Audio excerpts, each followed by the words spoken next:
Assalamualaikum warahmatullahi wabarakatuh. Kisah Sunan Giri. Sunan Giri merupakan seseorang yang pernah berjasa di tanah Jawa dalam syiar Islam.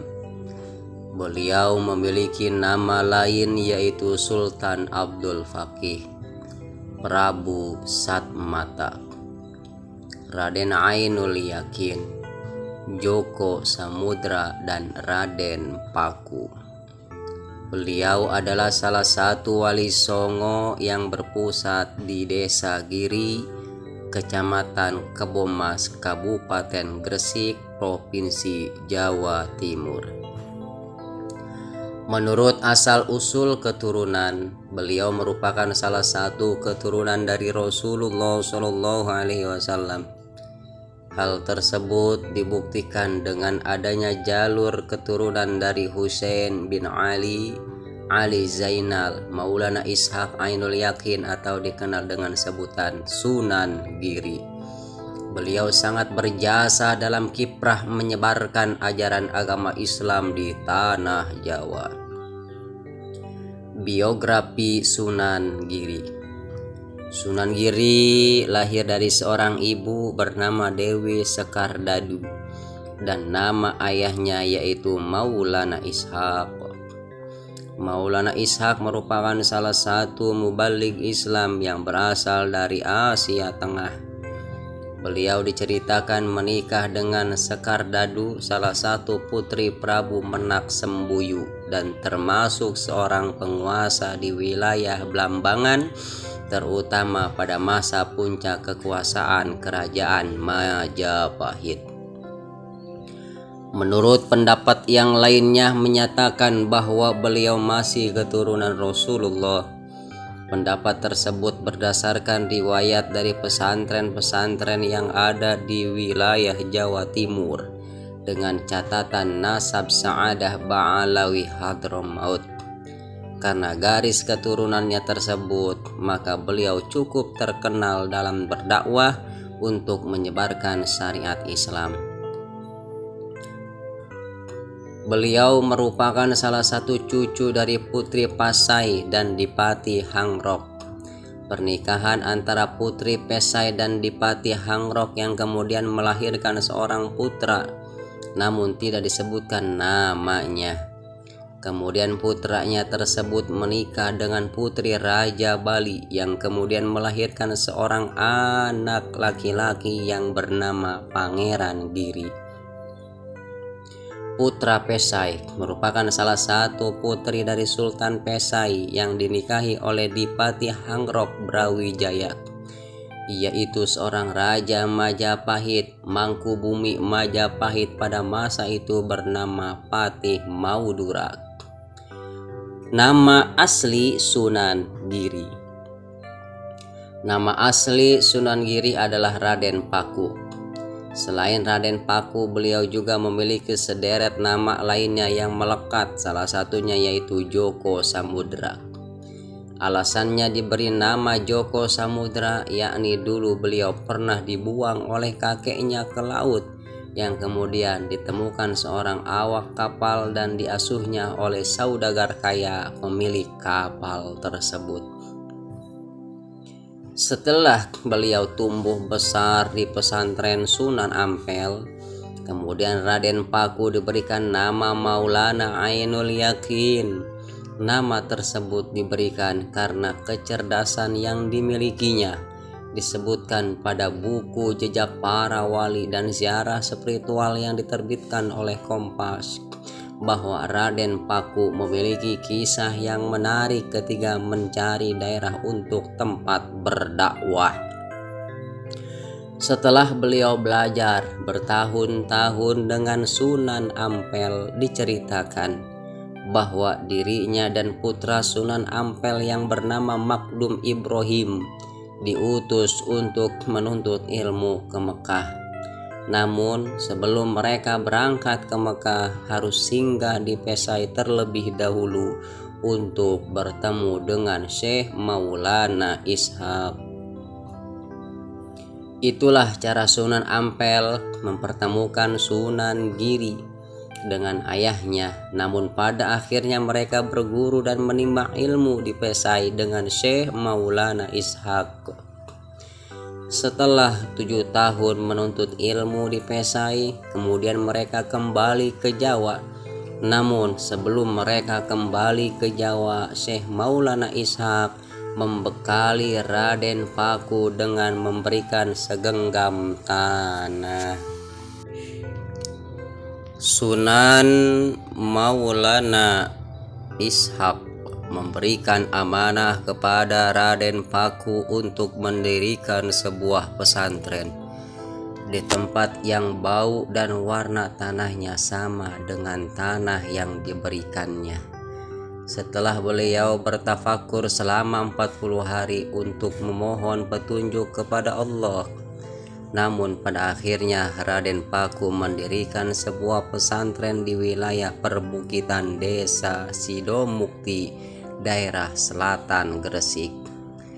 Dalam perjalanan sejarahnya, pesantren tersebut selain berada di daerah pelosok Jawa, namun para santri yang menuntut ilmu dari daerah Madura, Kalimantan, Sulawesi, Lombok hingga Maluku, bahkan menurut pernyataan Babad Tanah Jawa bahwa santri Sunan Giri hingga ke negara Mesir, Cina, dan Arab.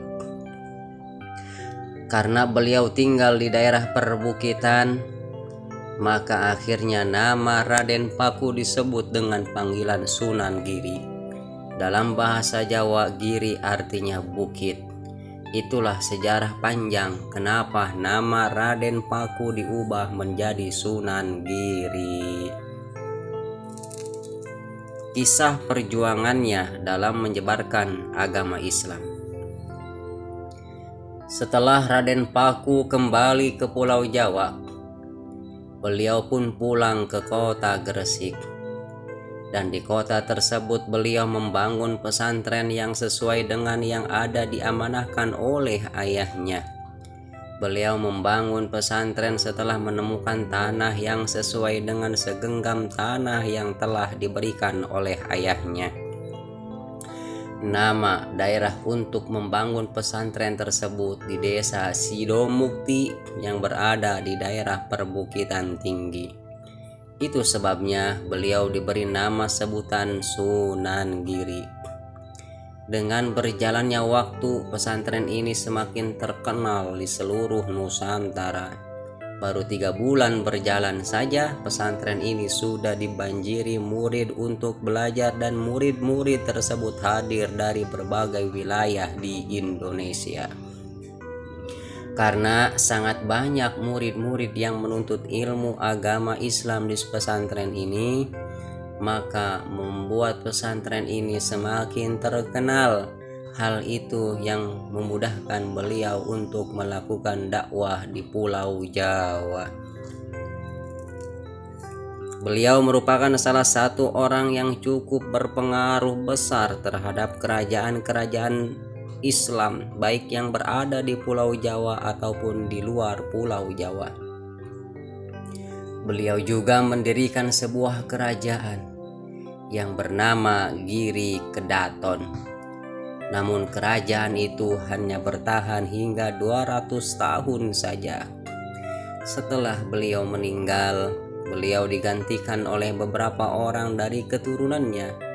Di antaranya adalah Sunan Dalem, Sunan Sedo Margi, Sunan Giri Prapen, Sunan Giri Prapen, Sunan Kawis Gua, Panembang Ageng Giri, dan Panembahan Mas Witana Sideng Rana. Kemudian dilanjutkan oleh Pangeran Sidonegoro. Namun beliau ini bukan keturunan dari Sunan Giri dan dilanjutkan lagi oleh Pangeran Singasari.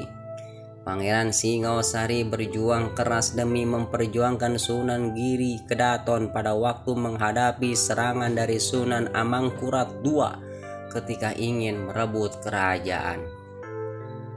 Pada saat berjuang, beliau dibantu Kapten Jonker dan Foch Akhirnya perjuangan tersebut ditindaklanjuti oleh beliau yang hasilnya lebih baik. Namun setelah Pangeran Singosari wafat pada tahun 1679 Masehi, kemudian kerajaan Giri Kedaton ikut hancur. Meskipun begitu, nama Raden Paku masih tetap dikenang hingga saat ini bahwa beliau adalah seorang sosok ulama besar Wali Songo. Sejarah Sunan Giri. Sunan Giri memiliki nama atau julukan yang cukup banyak sesuai dengan kejadian yang mengiringi dalam kehidupannya. Nama-nama beliau diantaranya adalah Jaka Samudra, Satmata Prabu Satmoto, Raden Paku, Sultan Abdul Fakih, dan Muhammad Ainul Yakin. Dari jalur ayahnya tersebut beliau masih merupakan keturunan Rasulullah Muhammad SAW yang ke-23.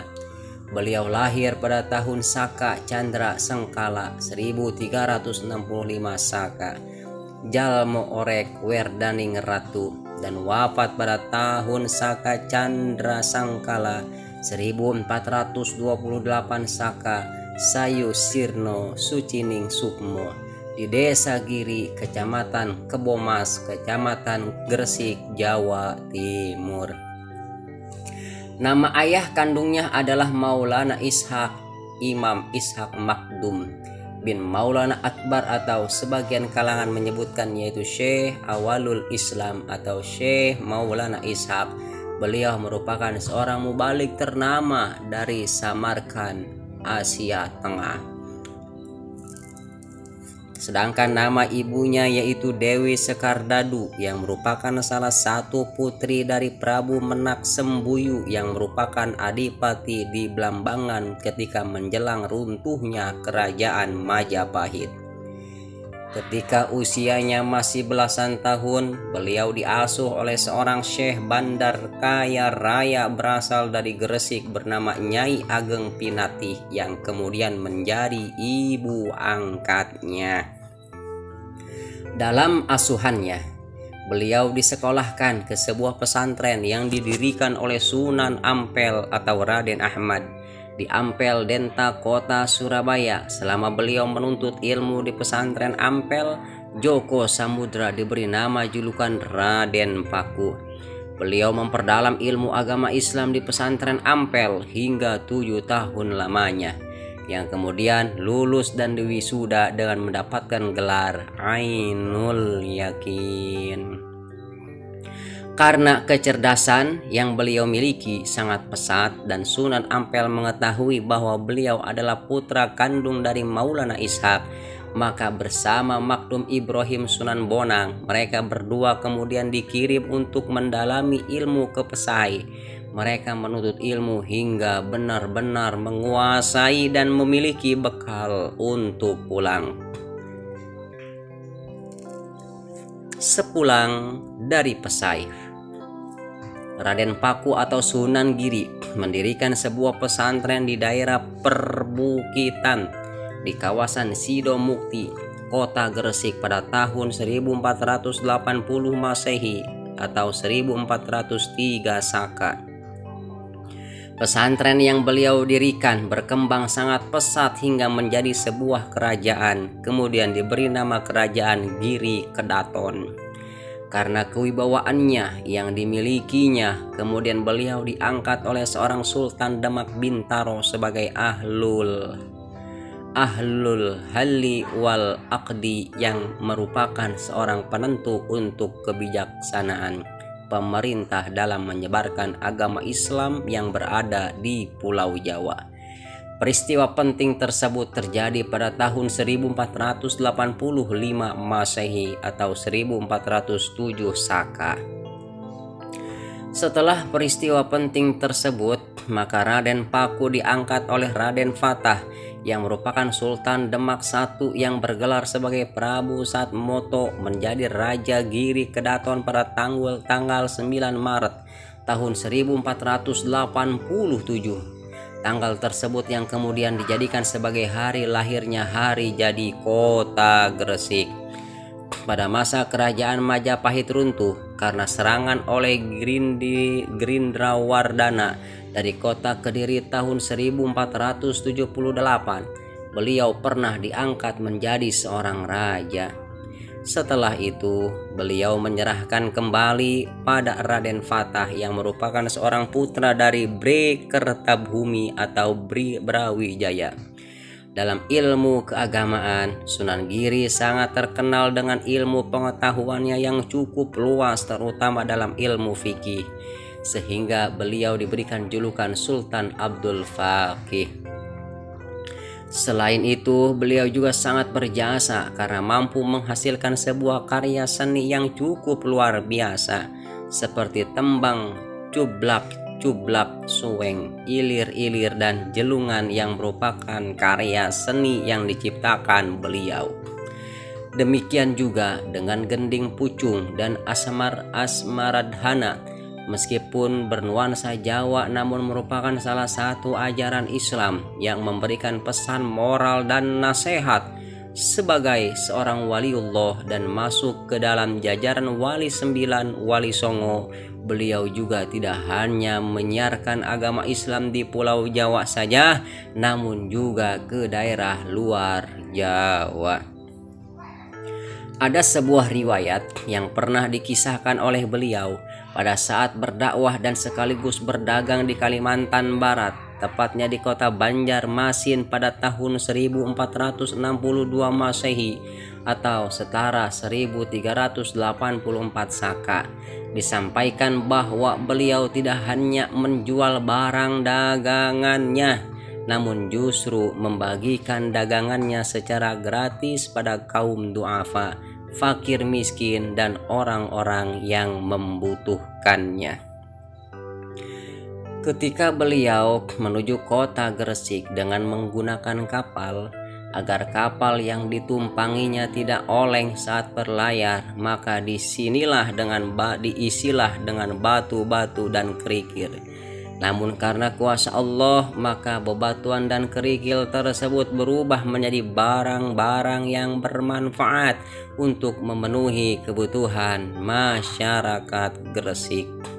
Dalam riwayat hidupnya, beliau pernah 2 kali melangsungkan pernikahan. Pada saat pagi hari beliau menikahi seorang wanita bernama Dewi Murtosiah, seorang putri dari Sunan Ampel. Kemudian pada sore harinya beliau menikah lagi dengan seorang wanita bernama Dewi Wardah, seorang putri dari Ki Ageng Bungkul, lebih terkenal dengan sebutan Sunan Bungkul.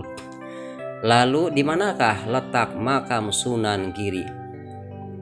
Sunan Giri wafat pada usia 63 tahun.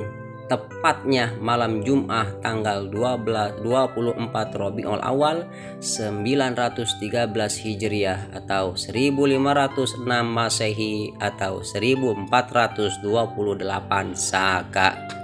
Sehingga setiap tahunnya pada hari Jumat terakhir Rabiul Awal selalu diperingati oleh sebagian umat muslim, terutama di daerah kota Gresik dan sekitarnya, untuk melakukan haul Sunan Giri. Sunan Giri dimakamkan di Gresik, tepatnya di Desa Giri, Kecamatan Kebomas, Kabupaten Gresik, Provinsi Jawa Timur. Untuk menuju lokasi makam tidak sulit karena letaknya berada di perbatasan antara kota Gresik dan Surabaya. Untuk menuju makam dapat ditempuh dengan kendaraan pribadi ataupun kendaraan umum. Dari kota Gresik menuju makam jarak tempuhnya kurang lebih 2 km menuju arah selatan.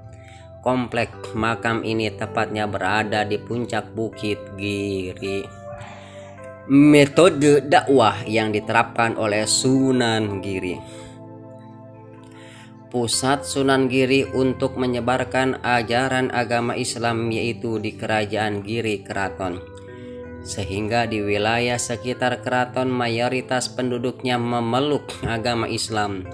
Di Indonesia, para penyebar agama Islam yaitu dengan cara mendirikan pondok pesantren tidak terkecuali dengan Sunan Giri. Beliau mendirikan pondok pesantren untuk mendidik anak-anak dalam mempelajari agama Islam. Dalam berdakwah, beliau menciptakan beberapa lagu untuk anak-anak. Lagu tersebut bertujuan agar anak-anak lebih mudah menyerap ilmu pelajaran agama Islam yang diajarkan. Selain itu, beliau juga menciptakan beberapa permainan yang memasukkan beberapa unsur agama Islam. Permainan yang beliau ciptakan yaitu jitungan atau jelungan yang sampai saat ini masih sangat dikenal oleh masyarakat di Jawa Timur. Mereka terdapat simbol dalam permainan tersebut yaitu tonggak kayu dan juga pohon yang cukup kuat. Selain itu, beliau juga menciptakan lagu dengan menyelipkan unsur-unsur Islam yang hingga kini masih sangat terkenal yaitu lagu Lir, Ilir, dan Dolanan Bocah. Contoh keteladanan yang melekat pada Sunan Giri. Dari berbagai metode dakwah yang diterapkan, tentu saja terdapat banyak sekali contoh keteladanan dari beliau yang dapat dipetik hikmahnya. Salah satu keteladanan yang dapat kita petik yaitu metode beliau dalam berdakwah untuk menyebarkan ajaran agama Islam. Selain itu, beliau juga berdakwah dengan cara mendirikan sebuah pondok pesantren untuk mengajarkan murid-muridnya dalam mengembangkan pengetahuannya mengenai ajaran agama Islam. Beliau juga melakukan dakwah dengan cara menciptakan lagu dan permainan yang di dalamnya terkandung unsur-unsur Islam. Melakukan dakwah di dalam dunia politik juga pernah beliau lakukan, yaitu cara menjadi sang propaganda ulung. Julukan dari sang propaganda ulung ini memberikan bukti nyata bahwa beliau bisa menaklukkan kerajaan Majapahit. Menurut beliau, bahwa menjadi seorang ulama dengan pengetahuan agama Islam yang luas itu sangat penting. Juga harus memiliki pengetahuan umum supaya mampu bersaing dengan kerajaan-kerajaan pada masa itu. Di antara kecerdasan dalam hal umum yaitu terbukti pada kemampuannya untuk bernegosiasi dan kemampuannya untuk memimpin, karena di dalam berdakwah hal utama yang dibutuhkan yaitu bagaimana cara memimpin pemerintahannya dengan tujuan agar keberadaannya dapat diakui oleh pemerintahan. Keberadaan Sunan Giri untuk ikut berpartisipasi di dunia politik, maka beliau sangat diakui oleh orang-orang pemerintah dengan diakuinya di jajaran pemerintahan serta memiliki legalitas, maka dakwah yang beliau lakukan menjadi lebih mudah.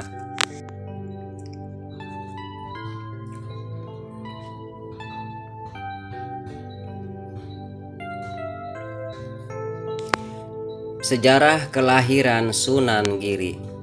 Banyak penduduk Blambangan menganggap kelahiran beliau merupakan pembawa kutukan. Kutukan yang dimaksudkan oleh penduduk tersebut yaitu berupa suatu wabah penyakit yang berada di desa Blambangan. Pada saat kelahirannya, beliau dibuatkan sambutan yaitu dengan membuatkan sebuah peti untuk bayi yang terbuat dari besi. Kemudian seluruh pengawal kerajaan sengaja membawanya untuk menghanyutkan beliau yang diletakkan pada peti tersebut ke laut. Prabu Menak Sembuyu yang melakukan hal itu. Peran Sunan Giri di dalam menyebarkan ajaran agama Islam. Setelah mengetahui bagaimana metode yang digunakan dan juga keteladanan beliau, maka kita juga harus mengetahui beliau dalam menyebarkan ajaran Islam di Indonesia. Banyak sekali peran penting yang dilakukan oleh beliau dalam menyebarkan agama Islam, diantaranya sebagai berikut. 1. Bagaimana penyebaran ajaran agama Islam di daerah Blambangan, Jawa Timur. Setelah beliau dan putra dari Sunan Ampel selesai menuntut ilmu mengenai agama Islam di Pesai bersama Maulana Ishaq, yang tidak lain adalah ayah kandungnya sendiri. Kemudian mereka melanjutkan perjalanannya menuju Mekkah untuk menjalankan ibadah haji. Setelah dari Mekkah, mereka baru kembali ke Pulau Jawa untuk menyebarkan ajaran agama Islam. Bahkan beliau ditugaskan oleh Sunan Ampel untuk menyiarkan agama Islam di daerah Blambangan, tepatnya yaitu tempat ibu kandung dan kakeknya. Tidak disangka bahwa Prabu Minak Sembuyu beserta kakeknya sangat senang hati atas kedatangan cucunya tersebut yang dulu pernah dibuang ke samudera. Meskipun Prabu Minak Sembuyu mengetahui kedatangannya yaitu untuk mengajarkan agama Islam, namun ia, ibu dan kakeknya tidak pernah menghalangi niatnya, karena pada saat itu agama Islam di Blambangan sudah berkembang pesat. Pada akhirnya agama Buddha dan Hindu tersisih hingga ke Pulau Bali dan hingga saat ini masih berkembang. 2. Perkembangan ajaran agama Islam di kota Gresik. Sesuai dengan perintah Sunan Ampel, beliau kembali ke kota Gresik untuk menyebarkan ajaran agama Islam. Maksud lain dari Sunan Ampel memerintahkan beliau untuk menyebarkan ajaran Islam di Gresik, yaitu agar mendatangi ibu angkatnya yang bernama Nyai Ageng Pinatih. Sesampainya di kota Gresik, beliau membantu ibu angkatnya untuk berdagang sekaligus menjalankan tugasnya yaitu berdakwah. Pada suatu hari ketika beliau membantu ibu angkatnya untuk berdagang, ada kejadian istimewa, yaitu mengubah karung yang di dalamnya berisi batu dan pasir menjadi emas, rotan dan damar yang sebelumnya Nyai Ageng Pinatih tidak pernah memberikan sedekah. Setelah mengalami kejadian tersebut, maka ibu angkatnya berubah menjadi seseorang yang dermawan dan rajin berzakat, terutama memberikan zakat kepada fakir miskin atau orang-orang yang membutuhkan di sekitar wilayah kota Gresik. Peranan penting pada saat peresmian Masjid Demak. Beliau juga ikut berperan pada saat peresmian Masjid Demak yang didirikan oleh Sunan Kalijaga. Pada saat peresmian Masjid Demak, Sunan Kalijaga menggelar pertunjukan wayang beber yang wajahnya menyerupai wajah manusia. Namun, pertunjukan wayang tersebut ditentang oleh Sunan Giri dengan alasan dalam agama Islam hukumnya haram menggunakan wayang yang gambarnya berwajah manusia. Pada akhirnya Sunan Kalijaga mempunyai jalan pintas untuk mengganti wajah wayang tersebut menjadi karikatur dan saat ini dikenal dengan sebutan wayang kulit. Setiap pengunjung yang ingin melihat pertunjukan wayang kulit tersebut tidak dikenakan karcis atau untuk masuk. Namun setiap pengunjung yang datang mengganti karcisnya dengan mengucapkan 2 kalimat syahadah. Yang setelah peresmian Masjid Demak, maka semakin banyaklah orang-orang yang menganut agama Islam. Jasa-jasa Sunan Giri yang sangat berkesan. Jasa terbesar yang sangat melekat pada beliau yaitu dalam menyebarkan ajaran agama Islam di tanah Jawa bahkan hingga ke pelosok Nusantara. Beliau juga pernah menjadi seorang hakim di dalam perkara pengadilan Syekh Siti Jenar, yaitu seorang wali yang dianggap sudah murtad karena telah meremehkan syariat Islam yang telah disebarkan oleh para wali dan juga menyebarkan faham fahtesisme. Dengan begitu, maka Sunan Giri mengambil tindakan untuk ikut menghambat tersebarnya suatu aliran yang bertentangan dengan paham Ahlus Sunnah wal Jamaah. Keteguhan beliau dalam menyiarkan syariat Islam yang secara murni dan konsisten telah membuat dampak positif bagi para generasi Islam selanjutnya. agama Islam yang disiarkan sesuai dengan ajaran Nabi Muhammad dan tidak dicampuri oleh masalah adat istiadat lama.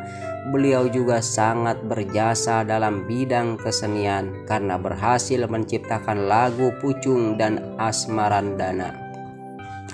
Tembang-tembang yang beliau ciptakan mengandung unsur-unsur Islami sehingga anak-anak lebih mudah untuk mempelajarinya. Selain itu, beliau juga menciptakan tembang dolanan anak yang juga diselipkan unsur Islam.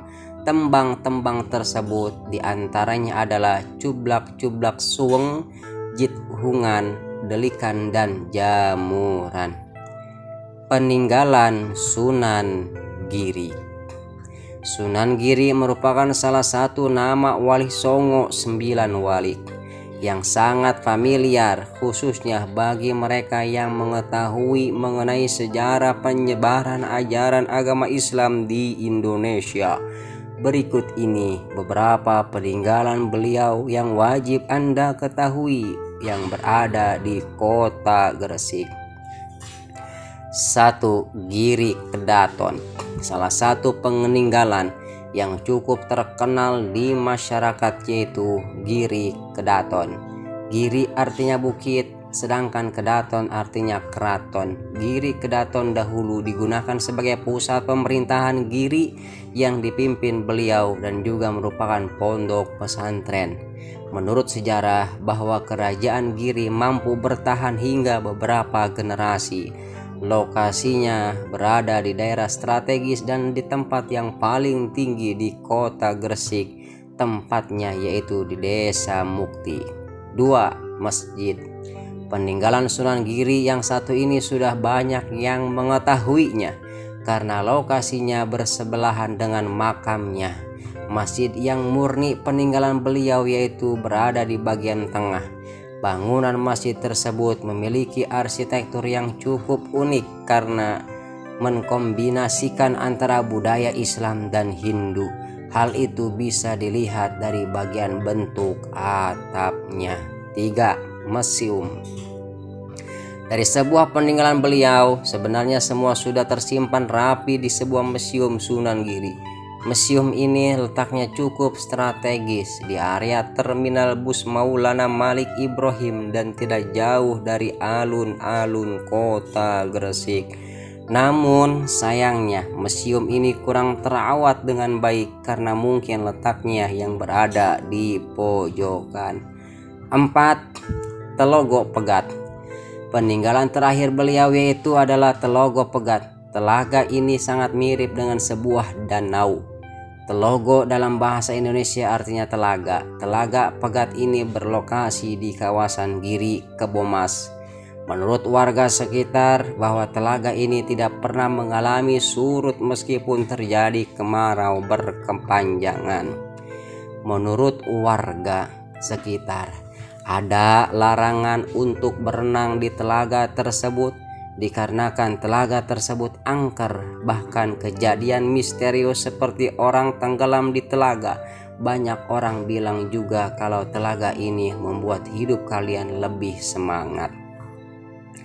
Ulasan lengkap tentang Sunan Giri mulai dari biografi, nama asli, sejarah, kisah dalam perjuangan menyebarkan ajaran Islam, letak makam, metode dakwah yang digunakan, kemudian keteladanan, jasa-jasa dalam kiprah penyebaran ajaran agama Islam dan peninggalannya semoga dapat menambah wawasan Anda. Semoga menjadi tambahan ilmu sejarah untuk kita semuanya. Wassalamualaikum warahmatullahi wabarakatuh.